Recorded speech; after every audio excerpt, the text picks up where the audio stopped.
Mobile water, unique in every way.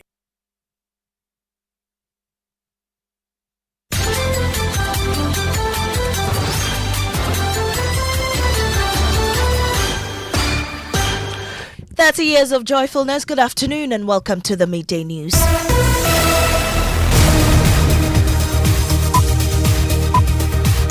The Midday News is live on Joy 99.7 FM and Hits 103.9 FM in Accra, on Love 99.5 in Kumasi and myjoyonline.com. We're also live in all 16 regions of Ghana via our various affiliates, live on X Spaces and Facebook. The Midday News is supported by Petol Platinum Energy, energizing dreams. This afternoon, Finance Minister gives overview of the 2025 budget to be presented in Parliament tomorrow, promising massive tax cuts in fulfillment of NDC's 2024 election manifesto. The focus will be to identify those that we pledge to complete and implement in the first year and within the 120 days. And then also we plan to implement the medium-term policies as we have pledged with the people. Well, we have more from the Finance Minister, who has been hinting at an ongoing process to review taxes and charges at the ports, many of which he says do not come to the government. We have begun the process to rationalize all the taxes at the port. We believe that some of the taxes and some of the levies in particular can be removed. Plus, we'll tell you about the NPP's minorities' expectation for the budget, warning against introduction of new taxes. The first thing is that we expect the minister to be truthful to the economic record of this country. The economic record of this country is not in the mouth of any politician to mouth. A lot of people are expecting the removal of these three taxes we have spoken about without an introduction of new taxes. Well, ahead of the presentation, the Institute of Economic Affairs is strongly opposing the government's plan to scrap the betting tax. We'll hear from some bettors who have been backing the government to go ahead and scrap it. Actually, I didn't really see it as a way of generating revenue. It was felt like a direct blow to us. It wasn't fair, it wasn't nice, and it was kind of impromptu. We were just there one day and a rumor came that there would be taxes on bets.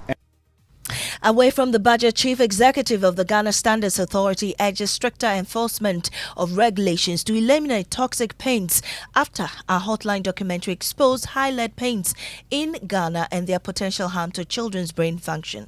You'll be exposed to this lead over time, so then it can result even in a neurological damage. There's also, you can even have some of your organs impairing. In sports, Weightlifting Federation presidential aspirant Michael Nee Annan opens up on why the elective Congress was halted by the national security. And later in our Ghana Man series, we uncover the fascinating story of Bantama, the origin of its name and its deep cultural influence. One of the sub-chiefs of Kumasi, he was called Ba. He left his piece of cloth. Anybody that passed by identified that cloth as Ba's cloth.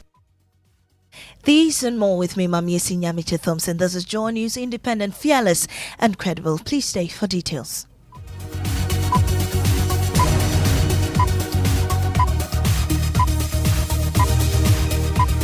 And this afternoon, Finance Minister Dr. Kessia Thompson says the 2025 budget he will present to Parliament tomorrow will focus on fulfilling the NDC's 120-day social contract outlined in its 2024 manifesto.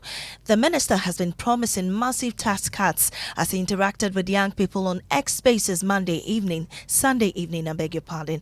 Dr. Kessia Thompson says the NDC will stick to the promise of removing e-levy and other similar taxes. There will be a stable exchange rate, stable inflation, and a stable economy. That in itself will control the prices that we see moving from one city to three cities within 2 days or three weeks. So that should be the focus, and we will work around it to make sure it happens. If you are to look at the manifesto, we have a number of policies.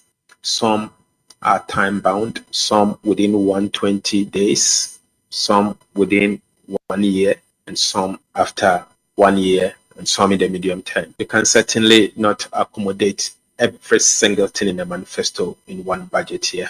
The focus will be to identify those that we pledge to complete and implement in the first year and within the 120 days. And then also we plan to implement the medium-term policies as we have pledged with the people. And so we will ask for the general public to understand that some are time bound and some are going into the medium term, and that we can. The finance minister has also hinted of an ongoing process to remove several taxes and charges at Ghana's ports.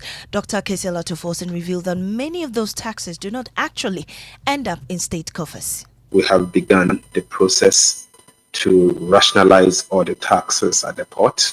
We believe that some of the taxes and some of the levies in particular can be removed, because it will surprise you to know that all these levies and taxes does not come straight to the central government.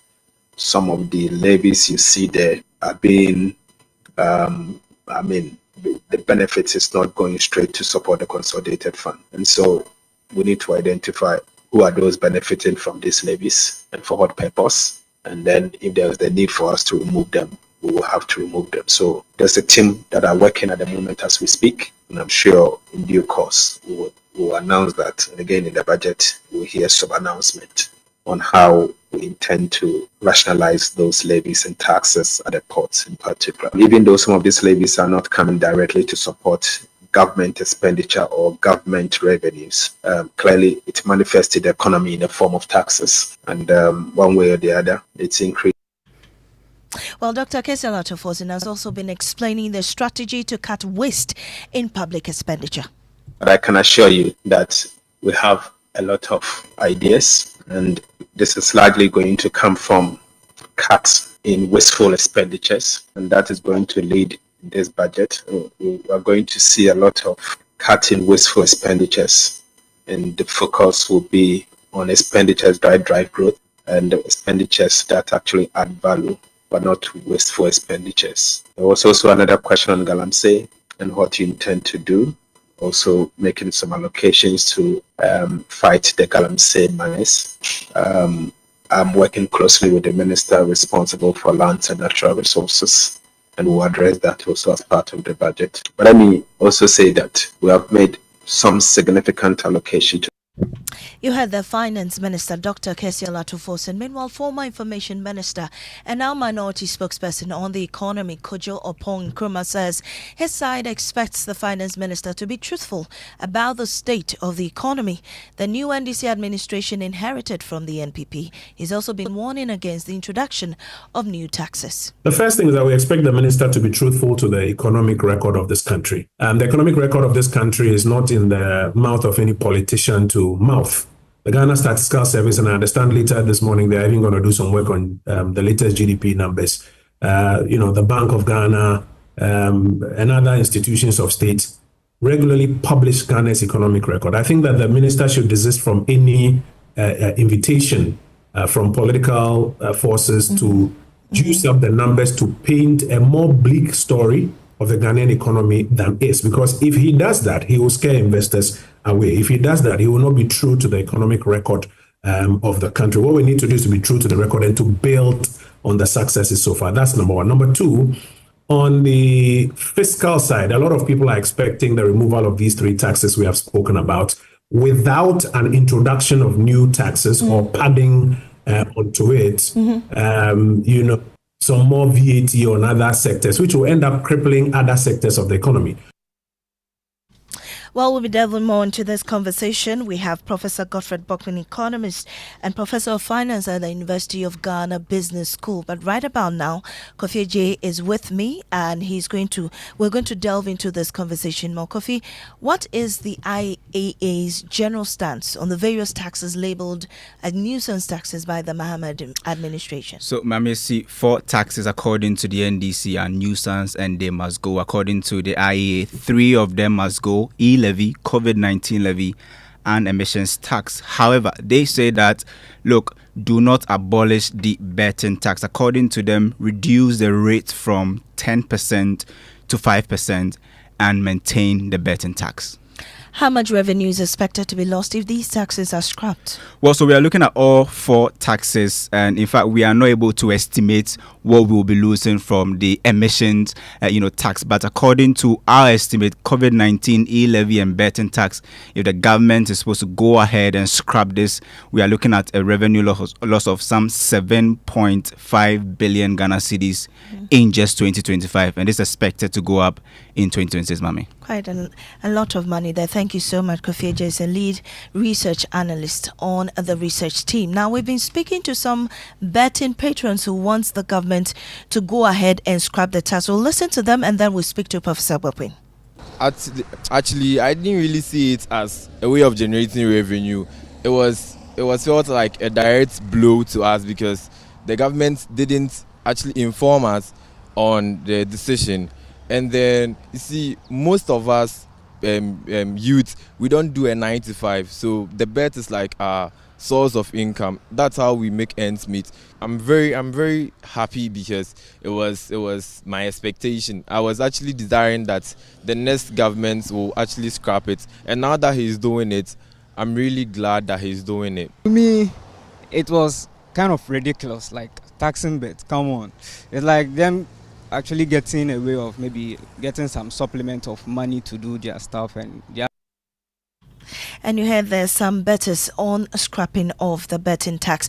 Well, let's go on the phone lines now and speak to Professor Godfred Bokpin, economist and professor of finance at the University of Ghana Business School. Prof, we're grateful for your time on the Midday News. What's your own expectation of the budget tomorrow? Yes, thank you very much and good afternoon for having me on your program. Yes, I think that on one hand, the expectation is very high, whilst one must be moderate at the same time, because it's the first major budget of the new government, the new administration. My expectation is that they will stay on the fiscal consolidation path, essentially using the 2 legs,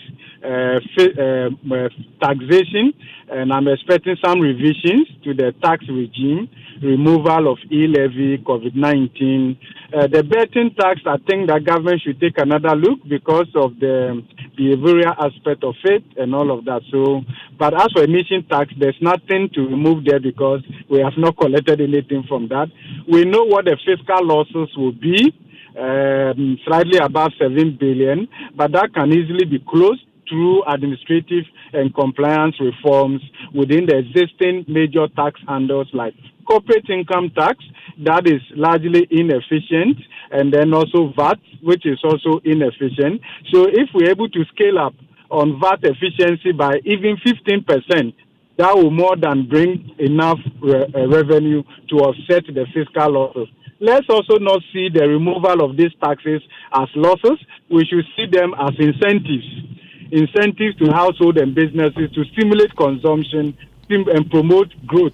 That is the way we do it. If you compare the fiscal losses from these taxes to annual tax expenditures that we incur on exemptions, you will see that this is nothing, but this will also encourage and strengthen the digital economy where our future lies. Okay. Then again, I'm expecting the budget to be clear on the cost savings from government's wasteful expenditure cuts, and then the lean government approach. We have to put numbers to it for this year and going forward, and how that also helps us in building a solid fiscal space.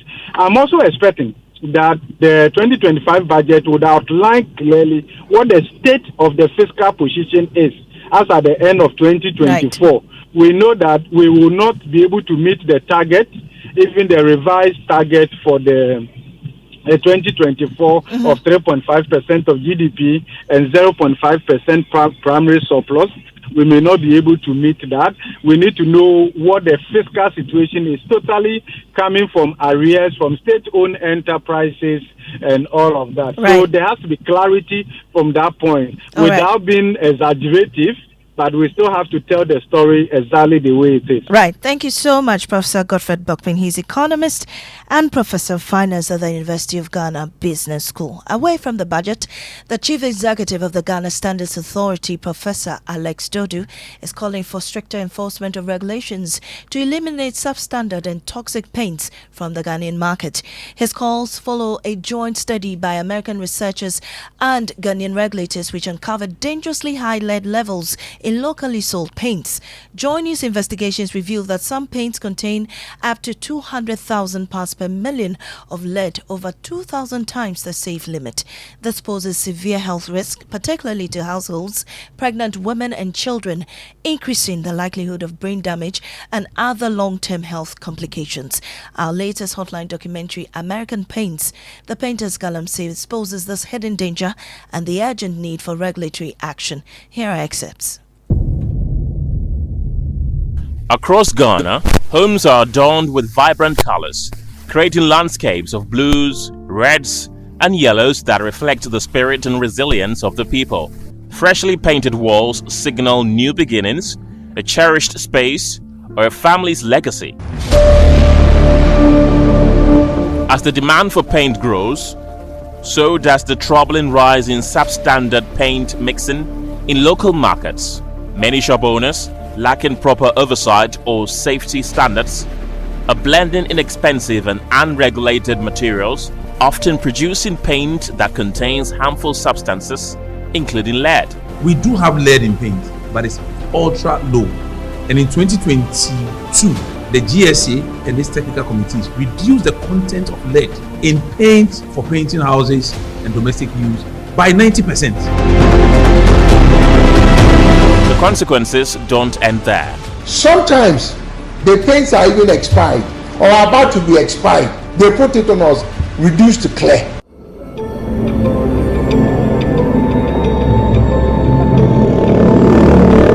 Drive down through the business districts of Accra or Kumasi, and you are sure to be greeted with makeshift retail shops busily trading an array of bright-colored paints. It is what the people now want because they present a cheap but dangerous alternative to them. They call it American paints.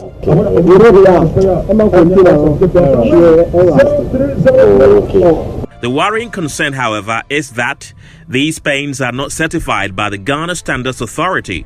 Professor Alex Dodu is the Chief Executive Officer of the authority. What is happening? We have paints, whether imported or mixed around the corner, but not certified by the Ghana Standards Authority and therefore not approved for use, being offered for sale under the brand American paints. And the danger is the ones that they even come and do the remarketing. Joy News investigations reveal widespread compromise at the ports, which allows the paints to be brought into the country. Some freight forwarding agents who claimed to have facilitated this move reveal how to sneak the paints into the country and avoid the payment of the statutory duties.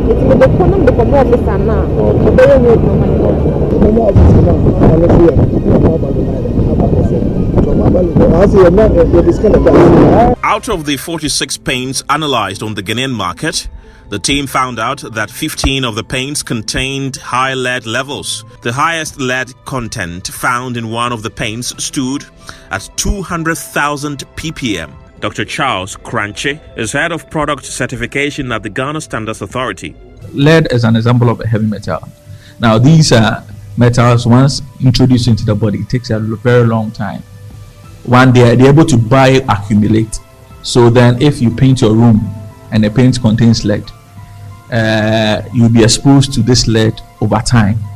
So then it can result even in a neurological damage.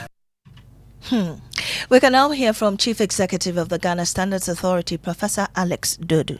All this time, the standards for paint were not mandatory. All standards are actually voluntary at best, unless the state, the republic, decides to declare them as mandatory. That is what the law says. So you arrest someone and take them on to court, and most lawyers will get them off because generally, if you haven't intentionally made them mandatory. So you would notice that when it comes to food medicines, FDA will declare them mandatory under the Food and Drugs law. But for good reason, all standards at best are voluntary. But for a substance that is injurious to human health, should the standards be mandatory? Okay, I will repeat slowly. For a substance that is injurious to human health, the standards must be mandatory. But the law is clear. We must declare it mandatory. So why has that not been done? Thank you very much. You've asked the next question, which I need you to ask. It's, making laws which will stop, I would say, industry playing games. It's tedious and it's painful, but it's for good reason. Market surveillance officer,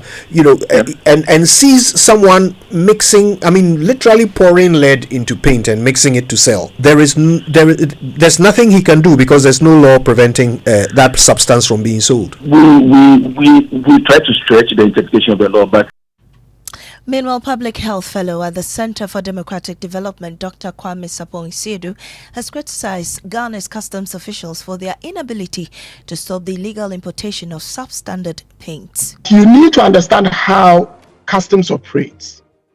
When the goods come in, they've got their lines, the red, the green, and the blue line, and they decide what should be seen by these regulators at the ports of entry.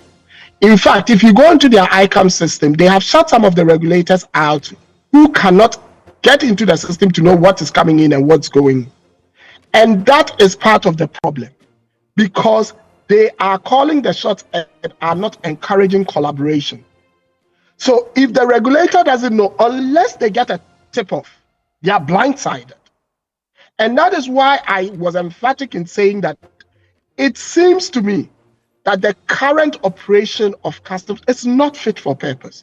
I don't want to say a lot from a technical standpoint, because you do not want to give advantage to bad guys trying to do stuff. Well, you heard there Dr. Kwame Sapong-Siedu, CDD Public Fellow on Health. You're still listening to the Midday News here on Joe 99.7 FM. We'll take a break. We'll return with sports. And later in our Ghana Man series, we uncover the fascinating story of Bantama, the origins of its name and its deep cultural influence. One of the sub-chiefs of Kumasi, he was called Ba. He left his piece of cloth. Anybody that passed by identified that cloth as Ba's cloth. Where did I? Now I don't know many just are. Obiang, what to chrome her? And to want to say Petol supper energizing dreams for motion. Hey boy. Petrosol are celebrating their 10 years in grand style. They're giving back to their loyal customers. Hope you have registered at their online portal. Don't say I didn't tell you. Each month, customers will stand a chance of winning items like tricycles, motorcycles, television sets, refrigerators, phones, fuel vouchers, and many more. But the best part is that at the end of the promo, we will be giving out a grand prize of 2 Suzuki Espresso cars to lucky winners who stay with us all through the promo period. All you need to join is to visit any of our over 100 stations across the country to get registered, or go to www.petrosolcrm.com to register online. Petrosol, energizing dreams.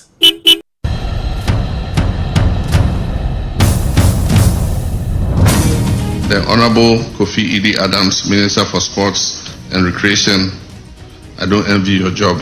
You have the monumental task of restoring Ghana to its pride of place in African and world sports. The shambles that is Ghana sports today is completely unacceptable for a country with our pedigree, and I expect that you inject transparency, professionalism, and modernity into the management of the sector. I expect that you will concentrate on building up all the sports disciplines, and I know the Ghana Football Association would be a good place to start. Joy Sports Thought Leadership presents the 2025 First Quarter Thought Leadership event, bringing together industry giants and stakeholders to have a very critical conversation. This event is under the theme Resetting Ghana Sports, Governance, Infrastructure, Funding. Date Thursday, March 13, 2025. Time 6 p.m. to 9 p.m. And this will be live on the Joy News channel, which is on 421 on DSTV, and Joy Prime, which is on 281 on DSTV, as well as Joy 99.7 FM. Make a date as we together as a collective get deep technical insights into how to move government sport development agenda forward with practical, actionable projections. This first quarter thought leadership event is powered by Joy Sports, the thrill of the game.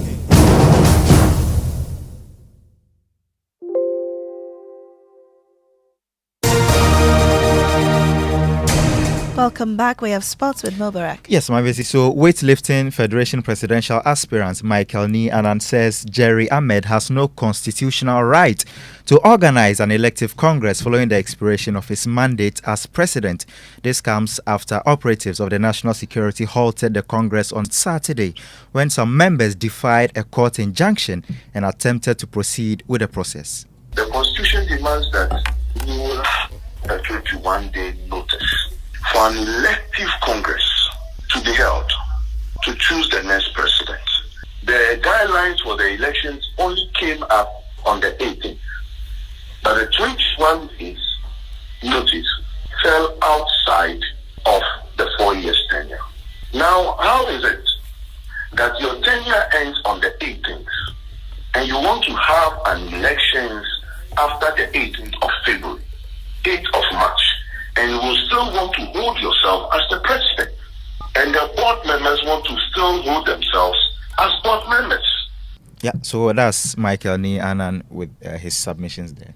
He also needs some weightlifting, don't you too.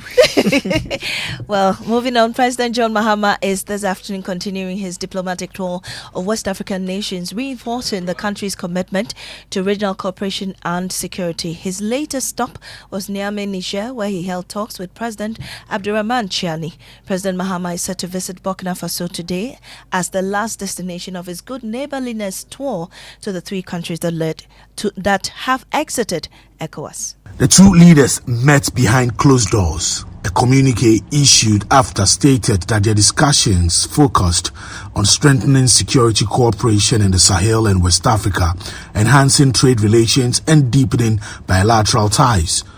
President Chiani highlighted the need for ECOWAS to recognize the alliance of Sahel states, a regional bloc formed by Mali, Burkina Faso and Niger following their withdrawal from ECOWAS. In response, President Mahama stressed the importance of closer collaboration in the fight against terrorism, which poses a growing threat beyond the Sahel and into West African coastal states. On trade, President Mahama acknowledged Ghana and Niger's long-standing economic relationship, particularly in agricultural import, and expressed appreciation for Niger's delegation at its inauguration earlier this year. Maxwell Agbagba, Presidential Affairs Correspondent there. Now, Bantama is the soul of the Ashanti heritage. It embodies royal history, rich traditions and vibrant culture. From legendary landmarks to enduring legacy, Bantama remains a symbol of pride and power. And in today's Ghana Man series, Irabna Akwe uncovers the origin of its name and the timeless influence of this historic enclave. Bantama is a vibrant town that echoes the history and culture of Asantes. Established in the 18th century, Bantama served as a settlement for the Akan people and quickly evolved into a center for trade and cultural exchange. The neighborhood's strategic location facilitated access to the bustling market of Kumasi, making it a hub for commerce and social interaction. Monarchical historian Osebonso Safokantanka shares the history of the origin of the name Bantama. One of the chiefs, sub-chiefs of Kumasi, and he was called Ba.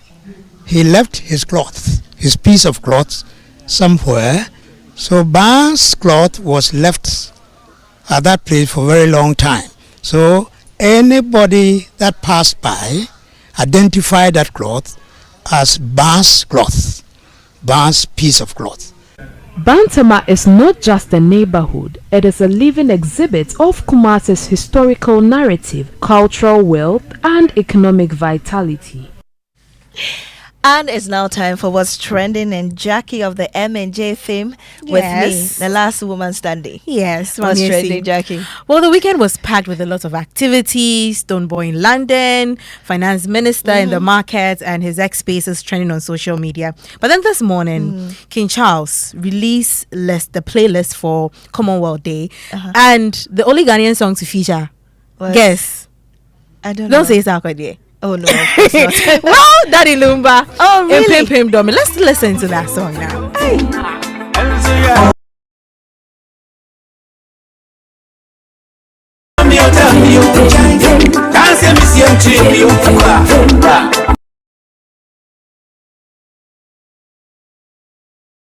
curiosity is whether King Charles understands the lyrics of the song. Well, we sing up piano songs. We don't understand. So I'm thinking it's the same thing. And a lot of people have been reacting to but that's the only Ghanaian song there. There are other songs from other countries. Let me read some comments here. Someone says that Adetoham say if Lumba translates all his songs to English, they will mount a statue for him at Times Square, New York. I wouldn't be surprised about that though. Koji also says that Michael Jackson only beats Daddy Lumba in dancing. A lot of people are applauding him on social media. He has very timeless classical songs. A legend. Never fades away. Of course. Thank you, Jackie. That's how we wrap up this midday bulletin. I am Maame Esi Nyamekye Thompson. Up next is Living Word with Pastor Mensa Otabe.